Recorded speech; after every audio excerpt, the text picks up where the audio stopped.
Ini semuanya fardu kifayah. Dan kemarin sudah diterangkan di fase sebelumnya itu kan, fa idza mata hummidu aina kemarin ya. Kalau mayit itu sudah meninggal, maka segera ditajhiz. Tajhiz itu apa ya, barusan itu. Termasuk yang kemarin dipejamkan, dilemeskan badannya, dimandikan, disolati, dikafani, disolati dan dimakamkan. Itu namanya tajhiz.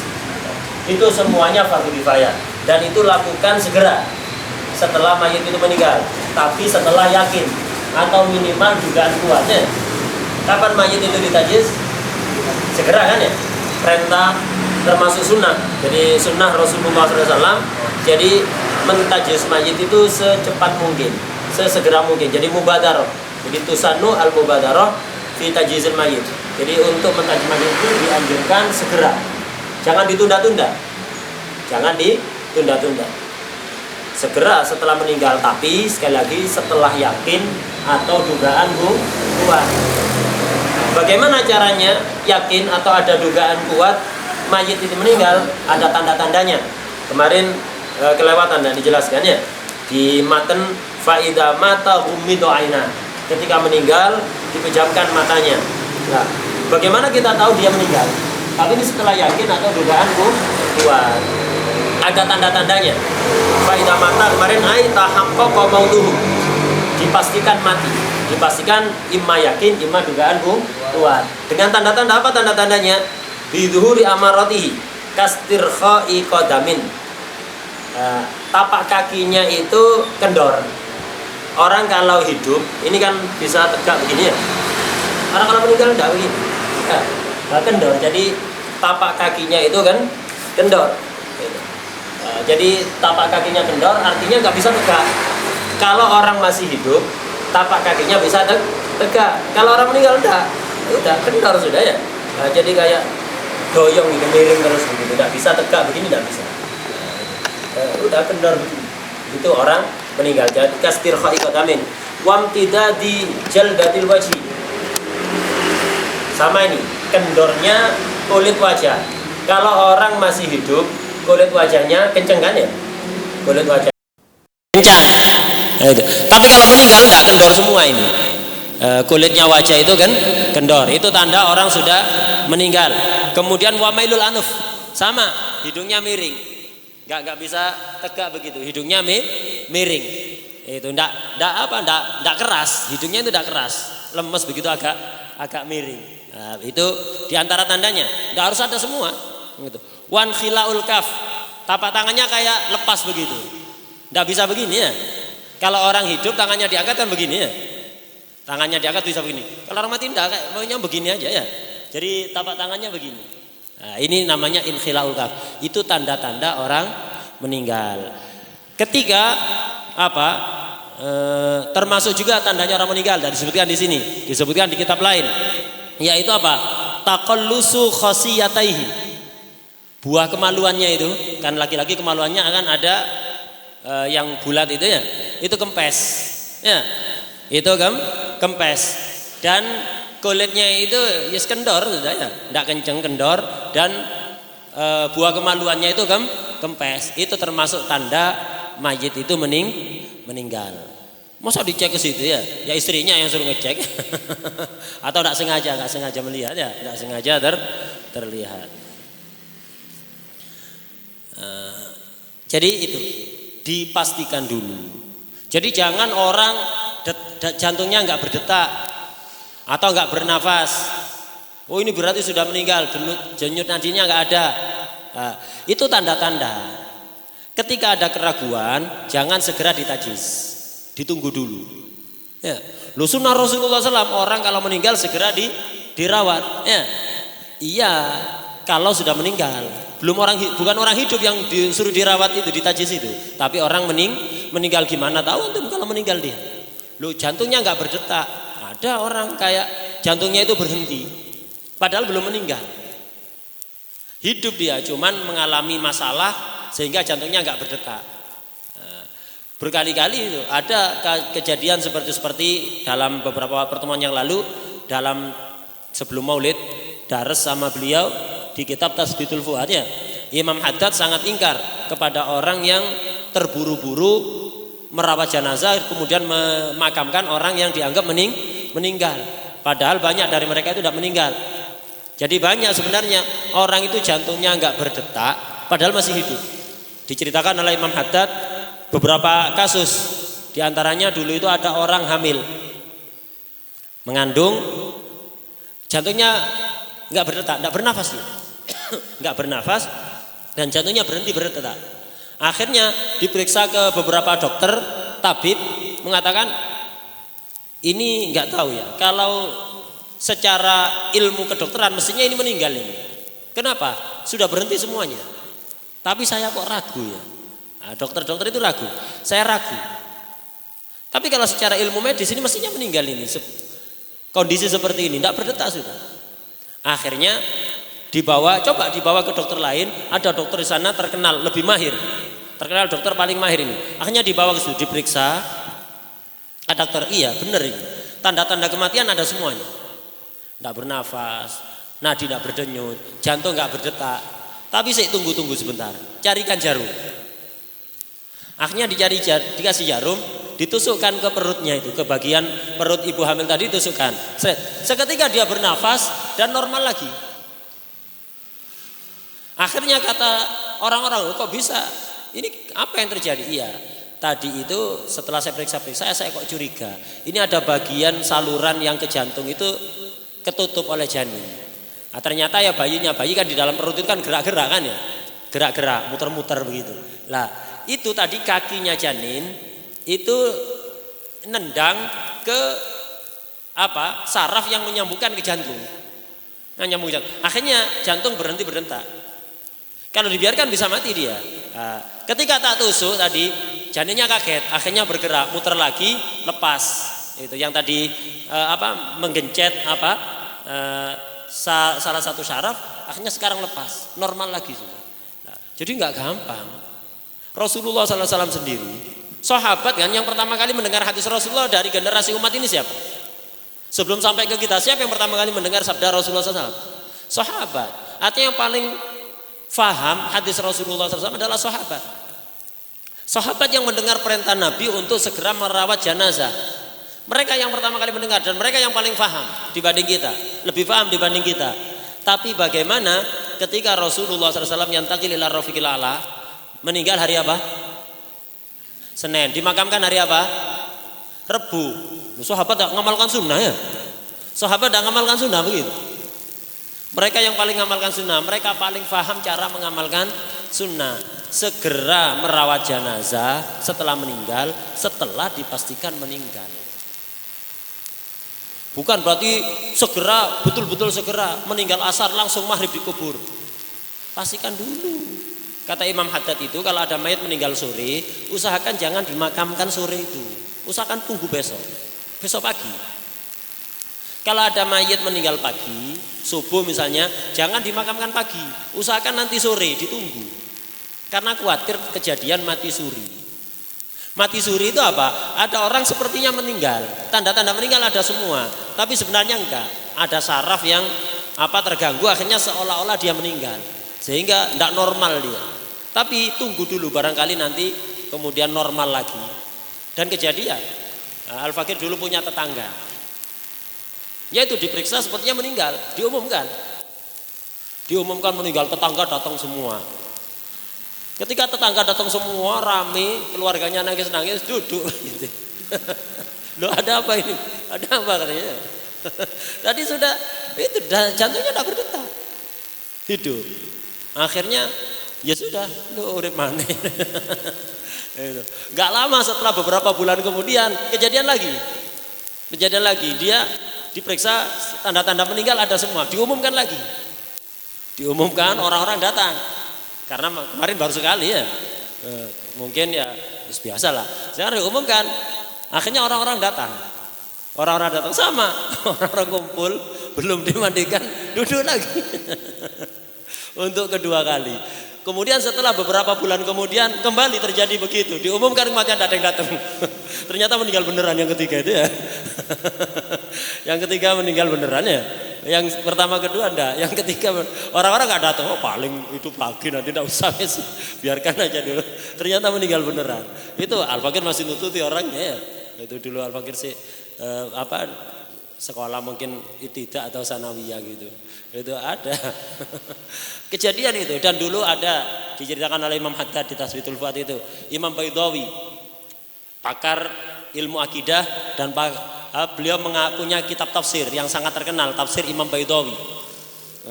Tafsir Imam Baidawi itu ada ceritanya itu. Imam Baidawi itu begitu. Ya begitu, dikira meninggal oleh keluarganya. Kenapa? Jantungnya berhenti berdetak, kemudian tidak bernafas dan yang lain-lain. Tanda-tanda kematian ada semuanya. Akhirnya dianggap meninggal, dimandikan, dikafani, disolati, dikubur. Setelah dikubur, di dalam kuburan di liang lahat itu beliau bangun. Waduh, di mana ini kok gelap sekali? Ya, akhirnya kebingungan dia. Ya apa mau keluar gak bisa, gelap. Mau dikubur dalam tanah ya. Gimana caranya? Tidak bisa, ya apa. Akhirnya beliau nadar. Ya Allah, saya nadar. Kalau saya sampai selamat dari musibah ini, saya akan ngarang kitab tafsir. Akan menafsirkan Al-Quran dari awal sampai akhir. Subhanallah, tidak lama ada orang gali kubur, pencuri kafan.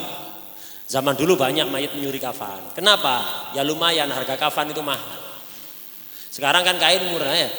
Zaman dulu kain itu mahal. Kenapa? Pembuatannya tradisional, tidak ada alat mesin untuk membuat kain sehingga harganya sangat mahal. Nah, sehingga banyak maling itu nyuri kafan. Ada orang dikubur siang, malamnya digali kuburannya. Gitu.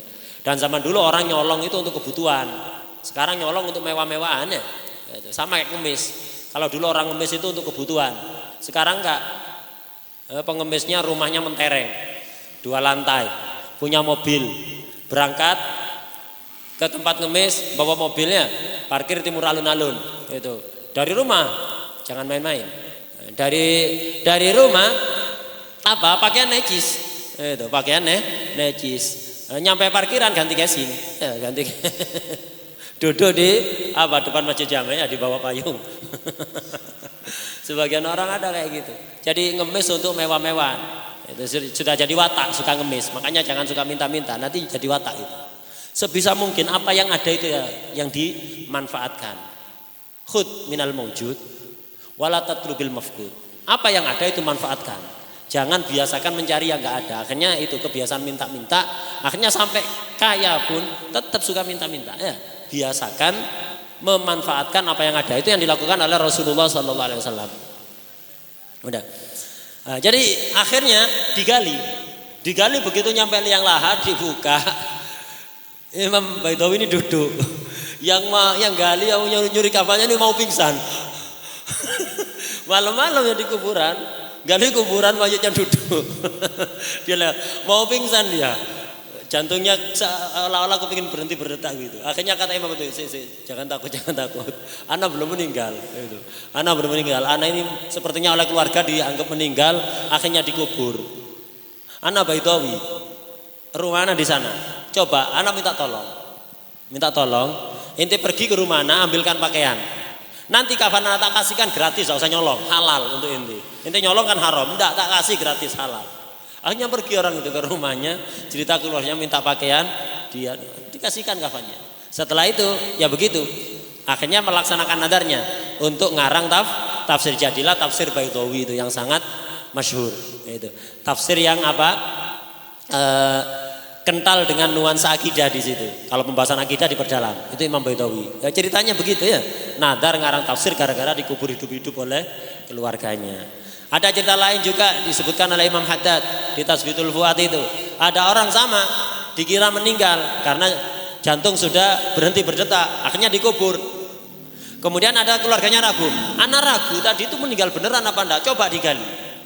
Akhirnya digali kuburannya. Begitu digali nyampe liang lahat sudah sekarat. Kenapa? Kehabisan oksigen. Jadi sebenarnya ketika dikubur tadi hidup. Gara-gara apa? Terburu-buru. Karena itu Imam Haddad sangat ingkar sekali kepada orang yang terburu-buru menguburkan orang yang dianggap meninggal. Lo sunnah Rasulullah SAW untuk mubadarah merawat jenazah iya setelah dipastikan meninggal. Imma yakin, imma dhon qawi, yang berdasar ilmu ya. Nah, begitu kepada berdasar ilmu atau orang yang berpengalaman. Itu. Jangan terburu-buru. Loh ini sunnah, emang nggak ada sunnah lain? Itu pernah siwakan nggak? Nggak pernah siwakan ya hanu ngamalkan sunnah ini. Sunatan yang lain ini abaikan. Untuk ini sok mau paling semangat. Akhirnya keliru semua. Kayak sebagian orang ya memanjangkan rambut ya hanu ngamalkan sunnah. Karena di dalam kitab-kitab maulid, di kitab-kitab syamil disebutkan bahwa rambutnya Rasulullah SAW itu bainal jummati wal wafroh. Jadi ada rambut itu jummah, ada rambut itu wafroh. Jummah itu rambut yang panjangnya nyampe bawah telinga. Bawahnya telinga ini namanya jummah. Kalau wafroh rambut itu nyampe bahu. Rambutnya Rasulullah SAW itu kalau panjang nyampe ke bahu. Kalau pendek di bawahnya telinga. Seringnya di tengah-tengah. Bainal jummati wal wafroh. Jadi tengah-tengah. Ya enggak ngepres di bawah telinga, agak ke bawah, tapi enggak nyampe ke bahu. Seringnya segitu rambutnya Rasulullah SAW. Bahkan orang yang ngamalkan sunnah Rasulullah SAW. Kenapa milih yang rambut? Yang sekarang sudah menjadi syiarnya orang-orang fasik. Qiyamul lail sunnahnya Rasulullah SAW. Tidak ente amalkan. Memperbanyak istighfar sunnahnya Rasulullah SAW. Tidak ente amalkan. Siwakan sunnahnya Rasulullah SAW. Tidak ente amalkan. Jamaah sunnahnya Rasulullah SAW. Tidak ente amalkan. Kenapa milih yang rambut panjang? Berarti fihi syai'an. Sama kayak ini, mempercepat segera merawat jenazah. Sahabat aja merawat Rasulullah intikal ila rafiqil ala hari Senin, dimakamkannya hari Rebu. Dan mereka yang paling paham sunnah Rasulullah sallallahu alaihi wasallam. Paham ya, karena itu jangan terburu-buru. Udah. Itu jadi faida mata kemarin ai idatu yukina mautuhu au ghalaba ala dhanni mautuhu. Dugaan sangat kuat 99% atau yakin 100% dia meninggal, baru segera ditajhiz. Apa tajhiznya ini? Ghusluhu wa takfinuhu wassalatu alaihi wa dafnuhu. Ini semuanya fardu kifayah. Apa itu fardu kifayah? Kullu muhimmin qasadu tahassulah min ghairi an ya'tabiru manfa'alah. Pokok setiap perkara yang dianggap penting oleh agama yang harus terwujud tanpa memandang siapa yang melakukan. Yang penting terlaksana. Enggak peduli siapa yang melaksanakan. Artinya enggak harus semua orang. Yang penting muhim ini, sesuatu yang dianggap penting ini terlaksana. Memandikan mayit, ya terserah. Yang penting mayit ini bisa dimandikan dengan benar. Siapa yang melakukan terserah. Tapi yang paling afdal adalah ya sama kayak kemarin, al-maharimnya, mahramnya yang sejenis. Itu mahramnya yang sejenis, jenis kelaminnya sama. Nah, jadi memandikan mayit, mengkafani, nggak harus sak kampung kafani semua ya, apa caranya ya? Nah, itu. Yang penting terlaksana. Mensolatkan jika begitu cukup satu orang, kata satu orang cukup. Nggak harus jamaah, satu orang kok mensolati sudah menggugurkan kewajiban. Semakin banyak semakin bagus. Memakamkan mayit ya seperlunya. Kalau satu nggak cukup, ya harus dibantu. Satu orang nggak cukup, harus dibantu. Kalau satu orang cukup ya sudah, selesai. Yang penting terlaksana. Ini namanya fardu kifayah. Itu fardu kifayah. Qala rahimahullah wa aqallul ghusli ta'mimu badanihi ba'da izalatin najasa. Ini minimal memandikan mayit. Pokok ta'mimu badanihi ay bil ma. Menyiramkan air secara rata ke seluruh tubuhnya mayit, mulai rambut kepala sampai kaki. Harus rata. Kalau ada manek harus dibersihkan. Nyiramnya itu ba'da izalatin najasa, setelah najisnya dihilangkan dulu.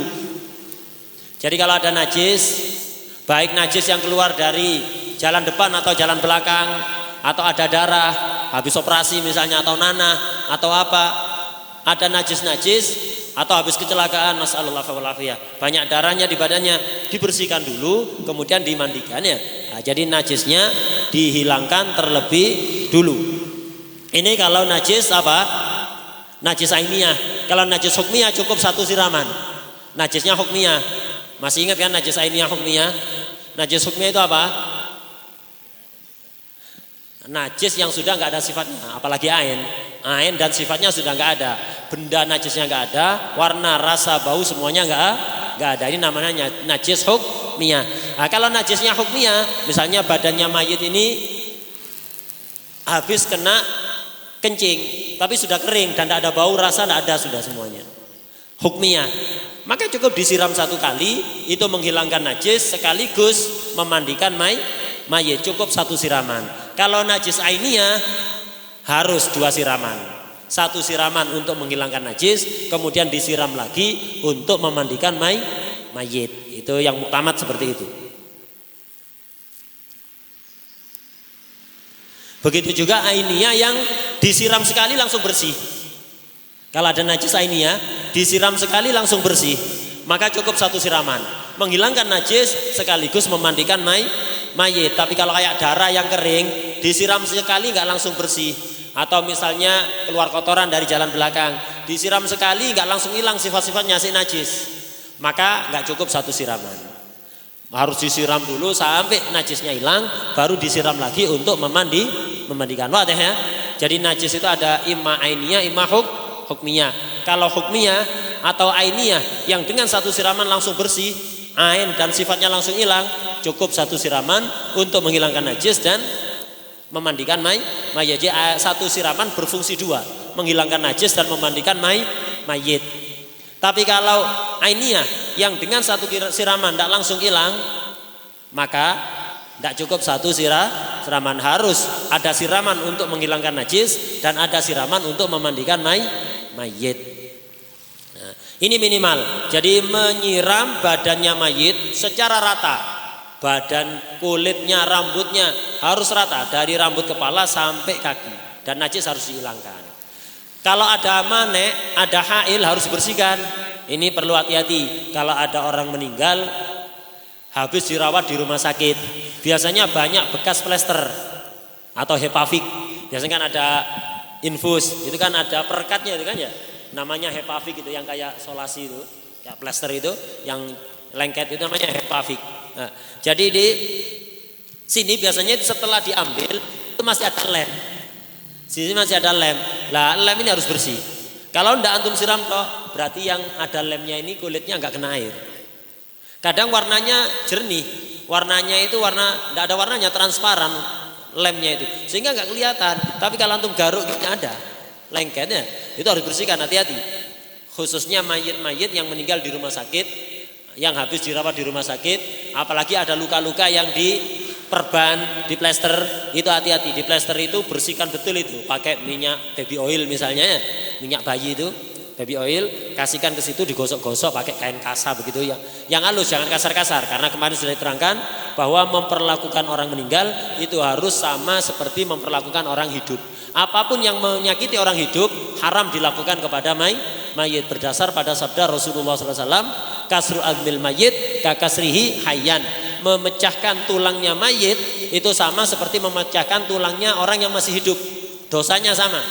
Wah ya. Jadi ketika gosok ada luka, ada lemnya di situ, digosok pelan-pelan, perlahan. Sama seperti memperlakukan orang hidup. Harus rata ini, nggak boleh kalau nggak rata ya. Harus bersihkan semua. Kalau ada darah kering-kering itu dibersihkan, biar airnya rata. Wah ya. Dan najis ini harus hilang. Lah mayit yang meninggal di rumah sakit yang banyak diinfus itu biasanya agak susah menghilangkan najisnya. Setelah meninggal itu biasanya cairan itu keluar terus, khususnya orang-orang yang biasanya sebelum meninggal masuk perawatan intensif ke ICU atau HCU ya, itu biasanya itu banyak dimasuki cairan-cairannya. Nah, itu biasanya setelah meninggal nanti keluar terus dari mulut. Ini sudah masuk ke dalam najis, ini harus bersih. Agak susah biasanya ya, agak susah. Ya semaksimal mungkin harus siapa caranya najis itu bersih. Kalau tidak bisa, hukumnya sama seperti salisul baul. Udah bersihkan, setelah itu disumbat tempat keluarnya cairan itu, disumbat apakah bekas luka operasi misalnya atau dari mulutnya keluar terus. Itu harus disumbat. Bersihkan segera mungkin, kemudian disumbat pakai kapas atau apa, kemudian diplester begitu. Sulit. Orang kalau habis operasi, ada luka operasi, kemudian banyak dimasuki cairan sebelum meninggal, itu nanti keluar terus. Hatta setengah jam, 1 jam keluar terus. Nggak habis-habis. Nah, itu agak susah ya. Maka harus diperlakukan seperti apa? Salisul baul, orang yang beser itu. Ini minimal memandikan. Wa aqallul ghusli ta'mimu badanihi ba'da izalatin najasa, setelah menghilangkan najis. Wa yusannu fi qamisin wa fi khalwatin wa tahta sakfin wa ala lauhin. Ini beberapa adab sunnah ketika memandikan mayit. Sunnat mayit yang dimandikan itu fi qamisin, tetap pakai gamis, pakai baju yang menutup badannya itu. Loh, kalau nyiramnya ya disiramkan tembus kan kainnya itu kan ya, atau disiramkan dari dibuka tanpa melihat auratnya, dipakai selang atau pakai gayung disiramkan begitu. Haram melihat auratnya mayit itu haram. Ya, melihat mayitnya auratnya mayit itu haram. Hatta istri suami kalau sudah meninggal berlaku aurat mahram. Ma baina surra wa rubah enggak boleh dipegang, enggak boleh disentuh, enggak boleh dilihat ya. Loh, ini ketika hidup kan halal semua kan ya, enggak ada aurat di hadapan suami atau istri. Tapi itu kalau masih hidup, kalau meninggal enggak bisa. Kalau udah meninggal, ma baina surra wa rubah enggak boleh dilihat, hatta oleh suami, hatta oleh istrinya ya. Enggak boleh kalau sudah meninggal, beda. Itu antara suami atau istri yang masih hidup atau sudah meninggal. Kalau sudah meninggal sudah mantan ya. Mantan istri enggak boleh melihat ma baina surra wa rubah. Jadi wa yusannu fi qamisin, pakai gamis. Nah, termasuk kesalahan umum di masyarakat itu ketika memandikan mayit itu ditelanjangi semuanya, dilepas semua pakaiannya, hatta kemaluannya nggak ditutupi. Haram itu tidak boleh. Hatta mahram, apalagi bukan mahram, hatta mahram, hatta istri, hatta suami, nggak boleh. Ya, nggak boleh. Apalagi orang lain, bukan mahram. Rata-rata udah di kampung-kampung itu dilepas semua pakaiannya. Aurat terbuka kayak gitu. Kadang ditutupi kemaluannya aja. Ma baina surra wa rubah kelihatan, kecuali kemaluan ditutupi biasanya. Enggak, mestinya enggak begitu. Ma baina surra wa rubah ini mutlak, ini aurat. Ketika sesama jenis ya, aurat ma baina surra wa rubah ini harus ditutup. Loh ya, apa cara memandikan? Ya tinggal disiram kan, ditutupi kain, nanti dimasukkan selang begitu atau disiram begitu. Loh ya, apa caranya memastikan airnya ini rata apa enggak? Memastikan itu cukup don, tidak harus yakin ya. Bola batut don, dan don itu tidak harus dari melihat, bisa disiram. Oh, kira-kira sudah rata.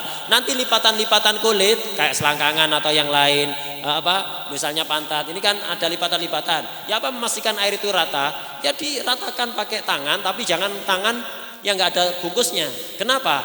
Nyentuh aurat haram. Tangannya dibungkus pakai kain begini. Ya. Jadi siapkan beberapa kain-kain potongan kecil untuk bungkus tangan. Dibungkus, nanti masukkan selang, ratakan dengan tangan tadi yang sudah dibungkus. Sama ketika nyeboi, misalnya ada kotoran di jalan belakang, jangan langsung disentuh begitu, haram. Dibungkus tangannya ya, dibungkus dengan kain, nanti digosok, kemudian bungkusnya dibuang, ganti lagi nanti ketika perlu yang lain. Wadah ya, begitu tidak boleh melihat auratnya mayit ini di rumah sakit, di kampung-kampung ini tidak karu-karuan, tidak pakai aturan sudah, tidak pakai aturan, tidak boleh kayak gitu itu, dibuka total gitu, tidak boleh, harus diperlakukan seperti orang hidup. Nah, jadi sunat dia mayit itu tetap pakai gamis ketika dimandikan. Itu. Pokok intinya ditutupi auratnya. Pakai gamis sunat, lain nutupi auratnya wajib. Sunatnya pakai gamis. Kalau enggak pokoknya ditutupi ya, wajib nutupi auratnya itu. Wa fi khalwatin, lah mandikan mayit itu di tempat yang sepi. Makanya termasuk bagus, kebiasaan bagus. Biasanya di kampung-kampung itu kan ada istilahnya rukun kematiannya. Ada memang panitia khusus yang ngurusi kalau ada orang meninggal. Dia itu narik iuran dari warga untuk beli perlengkapan perawatan mayit. Biasanya setiap kampung itu ada. Nah, diketuai Wak Mudin biasanya. Wak Mudin itu asluhu Imamuddin. Asluhu begitu, Imamuddin. Kepanjangan Mudin ya. Kepanjangan Mudin. Nah, jadi Pak Mudin itu biasanya itu ada gudangnya. Di situ perlengkapan mandikan mayit itu sudah komplit, termasuk tenda. Tenda untuk biar mayit itu dimandikan di tempat yang tidak terlihat oleh orang, biar sepi. Di tenda ada atapnya, ada kain satirnya begitu, biar tertutup. Memang sunnahnya begitu, jangan dimandikan semua orang bisa melihat begitu. Walaupun auratnya ditutup, enggak, di ruangan tertutup. yang ada, makanya disini kan watah tasakfin, usahakan di bawah atap, artinya tempat memandikan mayit itu atasnya itu tidak bolong. Jangan dimandikan di tempat disatir tapi atasnya bolong, enggak. Usahakan atasnya itu ada atapnya, kayak tenda atau apa, misalnya di kamar atau di mana misalnya. Pokok atasnya itu ada atapnya, tidak bolong. Ya, usahakan. Kenapa? Biar lebih privasinya lebih terjaga. Karena nanti takut auratnya kelihatan, atau takut mayitnya itu misalnya ada tanda-tanda nggak baik di tubuhnya itu, biar nggak ketahuan orang, rahasia, tidak boleh dicerita-ceritakan. Ente mandikan mayit kemudian ngelihat gosong badannya atau begini baunya tidak karu-karuan, tidak boleh, haram, antum riba. Riba mayit gimana cara minta maaf? Kalau orang hidup bisa dimintai maaf, lah kalau mayit gimana cara minta maaf? Karena itu hati-hati. Kalau mau mandikan mayit belajar dulu adab-adabnya ya. Belajar dulu adab-adabnya. Jadi wafi khalwatin. Jadi mandikan mayit itu di tempat yang sepi. Di tempat yang sepi dan di bawah atap. Sepi ini biar apa tujuannya? Biar lebih tertutup. Karena itu termasuk kebongolan bi ghairi hisab. Ya. Mayit dimandikan di video. Seplaken. Hatta anake seplaken. Hatta siapa? Seplaken. Suladab ini ditutup biar nggak kelihatan, mana ente video. Nggak layak. Ada orang sakit di rumah sakit kondisinya nggak bagus, di video atau di foto. Nanti nyebar keluarga ndak ridho. Sing video sapa lek duduk keluargae. Bongol bi ghairi hisab ya. Yang video nyebar marah-marah keluargae. Lah sing video sapa lek bukan keluargae. Lu untuk koleksi keluarga, untuk apa? Kondisi seperti ini untuk koleksi keluarga, untuk apa? Ini keluarganya sing bongol, nyebar marah-marah ya. Karena ini untuk apa? Tidak untuk di-share. Ngapain nanti video? Itu ketika di ruangan dalam kondisi tidak bagus, kritis, di video tentu orang kondisinya nggak bagus. Ketika apa? Dimandikan, jangan difoto, jangan di video. Dikafani yang tampilannya itu menakutkan begitu, jangan difoto atau video. Dilihatlah di foto di video. Karpe loh, otaknya tidak ada ya. Sebagian orang begitu. Lah mayit itu, kenapa sih mayit itu ketika di keranda kok ditutupi? Dulu asalnya nggak ditutupi. Itu salah satu putri Rasulullah SAW melihat apa? Ketika hijrah ke Habasyah itu melihat keranda di Habasyah itu ditutupi, akhirnya ditiru. Dulu di Arab gak ditutupi, ya terbuka begitu. Gak ada tutupnya. Kalau antum tahu kayak di Masjidil Haram kalau ada jenazah, itu kerandanya gak ditutupi, ya terbuka begitu aja. Ya, itu terbuka begitu kelihatan. Nah, dulu memang di Arab begitu. Itu di Arab begitu, tapi kemudian salah satu putri Rasulullah SAW melihat di Habasyah, kagum dia, ini bagus lebih tertutup. Dia wasiat, nanti kalau saya meninggal saya buatkan seperti itu. Akhirnya berlaku termasuk di daerah kita kan, kalau ada jenazah diangkut pakai keranda, kerannya tutupi kain kan ya, biar itu tertutup. Ketika masukkan ke kuburan, apa biasanya? Dihamparkan kain kan ya, ditutupi. Tujuannya biar apa itu? Biar orang yang di luar itu nggak ngelihat ke dalam. Udah yang dimasuk ke kuburan aja yang melihat, ditutupi. Putuskan aja. Buat apa ditutupi ya? Ditutupi biar ente nggak ngelihat, mana dibuka begini. Habis itu kadang bukan kepalanya yang masuk, HP-nya masuk, video begini. Bantingan HP-nya ya, masuk sekian kali yang lahat begitu ya. Nah, ditutupi biar nggak kelihatan, dibuka begini. Apa tujuannya itu apa? Nggak usah. Jadi ditutupi biar yang di luar itu nggak usah ngelihat, fudul. Malah difoto di video. Nah ini wafi khalwatin, ini adab-adabnya begitu, di tempat sepi biar lebih privasinya terjaga. Nah itu watahta sakfin, di bawah atap ya biar nggak kelihatan dari atas itu. Wa ala lauhin, sunatnya itu ketika memandikan jangan ditaruh di lantai bawah kemudian disiram itu enggak, tapi di tempat agak tinggi ada lauh kayak papan begitu. Sekarang rukun-rukun kematian itu biasanya buat alat khusus, memang kayak apa? Kayak ranjang begitu khusus untuk memandikan mayit. Begitu sunnah itu. Wa ala lauhin, jadi di atas papan. Jangan ditaruh di bawah lantai, di atas gitu ya. Wa ala lauhin. Ini sunnah. Gitu.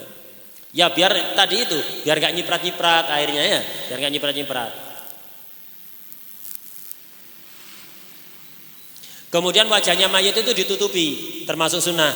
Sejak awal masuk tempat memandikan itu wajahnya ditutupi, aurat jelas, wajahnya juga ditutupi, sunnah seperti itu. Kemudian ini wa yaghuddul ghasil wa may yu'inuhu basarahu illa lihajatin. Termasuk adabnya memandikan mayit, orang yang memandikan, yang langsung memandikan, wa man yu'inuhu yang bagian ngambilkan air, dari tong, bagian ngambilkan sabun, bagian ngambilkan alat-alat yang diperlukan, itu semuanya adabnya adalah memejamkan mata. Kecuali untuk hajat. Kalau ada hajat untuk memastikan lemnya sudah bersih apa enggak, tidak apa-apa ngelihat. Kalau nggak ada hajat, tutup mata. Hatta bukan aurat. Ya. Hatta ketika nyiram lengannya, kakinya yang bukan aurat, itu sunat nutup mata. Kecuali ada hajat. Untuk aurat jelas, tidak boleh ngelihatnya. Untuk aurat wajib memejamkan mata. Untuk selain aurat sunnah. Gitu. Jadi wa yaghuddu ini sunnah apa wajib? Tafsir, sunnah untuk selain aurat, wajib untuk aurat itu.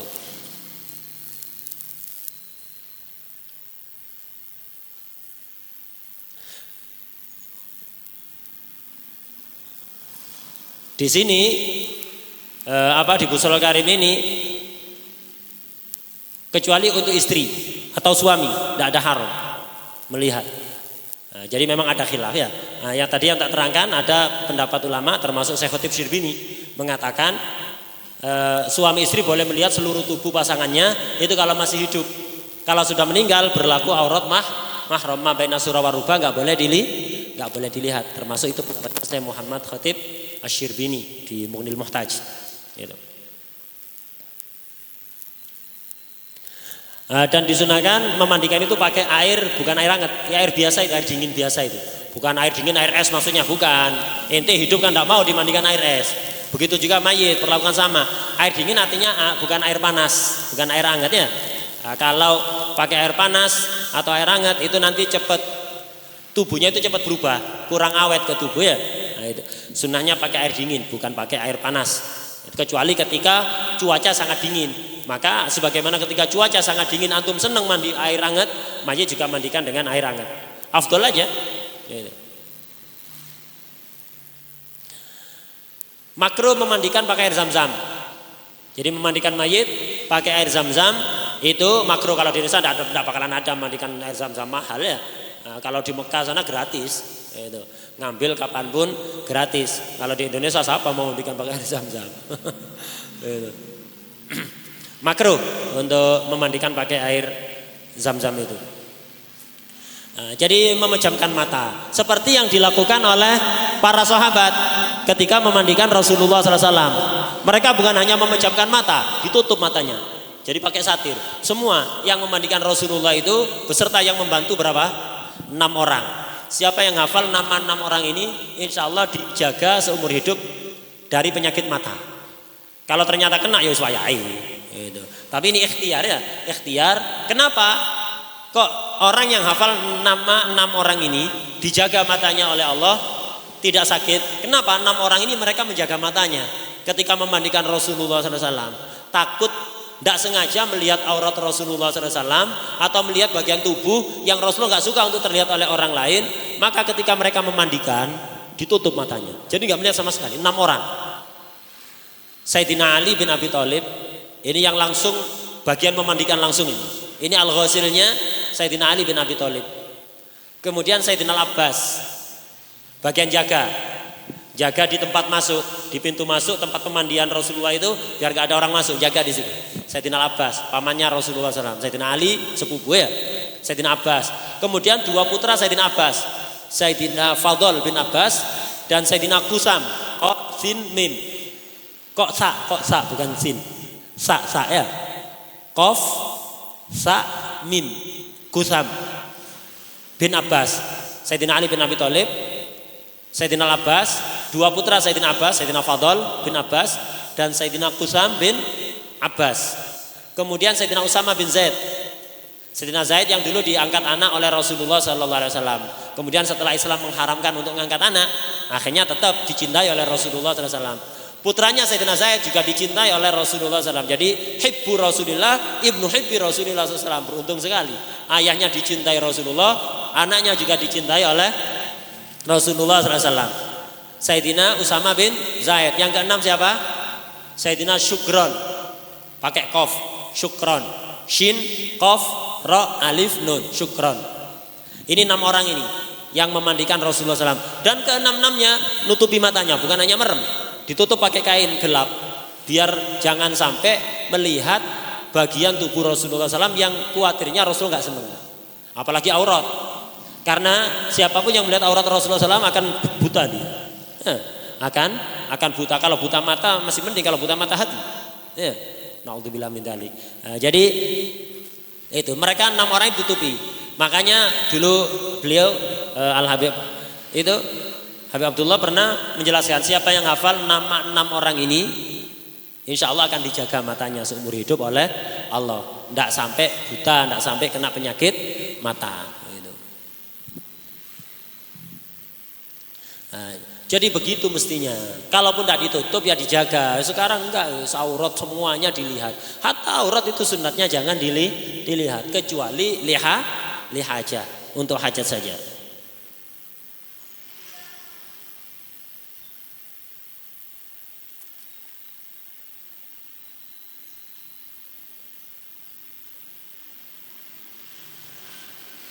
Visual. Padahal ada pertanyaan.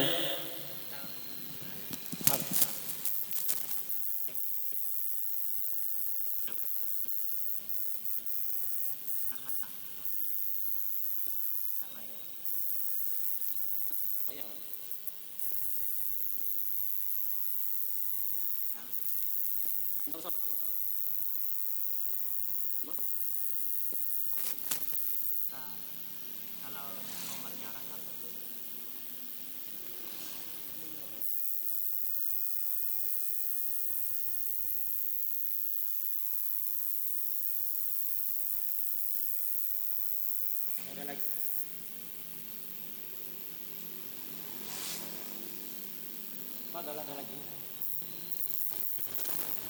Kalau over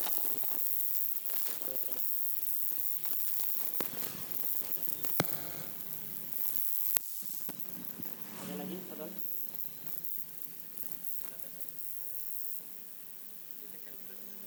Lain.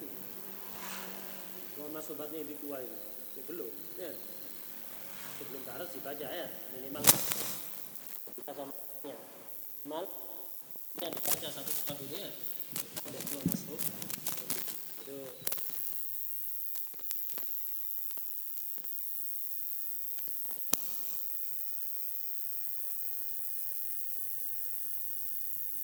Itu wajib, niatnya sunnah.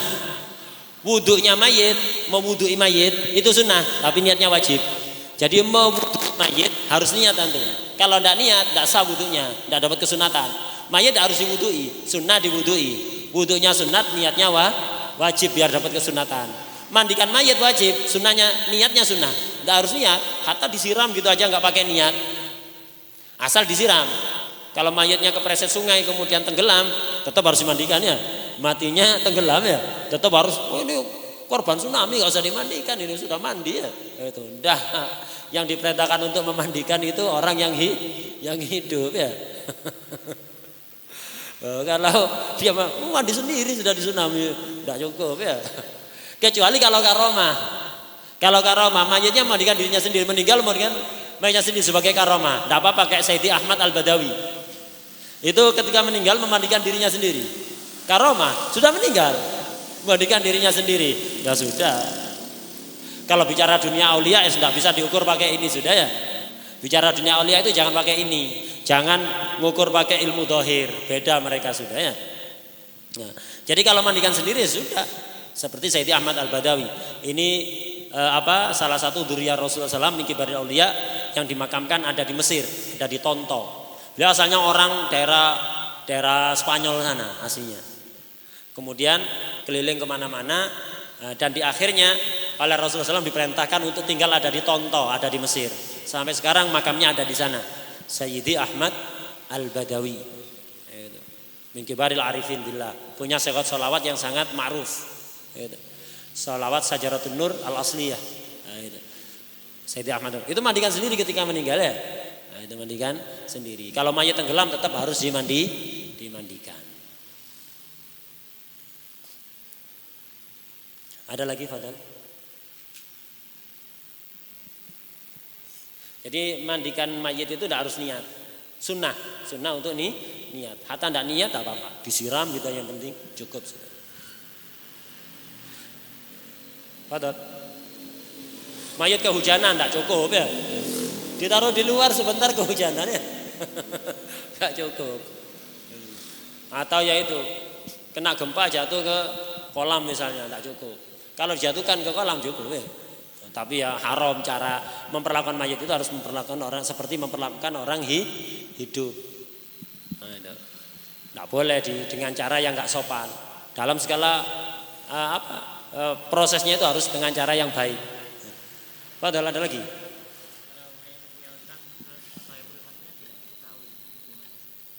Ya sama kayak tidak harus mayit. Hatta orang hidup kalau punya utang. Pemiliknya nggak diketahui, harus cari dia atau keluarganya, ahli warisnya kalau memang meninggal sampai betul-betul putus asa, tidak ada harapan ketemu lagi. Kalau sudah seperti itu, maka yang harus dilakukan apa? Utangnya 1 juta, sedekahlah uang 1 juta kepada orang fakir, niatkan untuk orang yang antum utang dulu kepada dia. Niatkan untuk itu dan niatkan kalau suatu saat orangnya datang atau ahli warisnya datang akan ganti. Niatkan begitu, itu caranya. Ada. Jadi sedekah diniatkan untuk orang yang antum utangi dulu, yang antum utang darinya, ya. Dain, untuk dain. Dan niat kalau orangnya datang atau keluarganya, ahli warisnya nanti akan dibayar. Sudah? Wallahu a'lam. Al-Fatihah.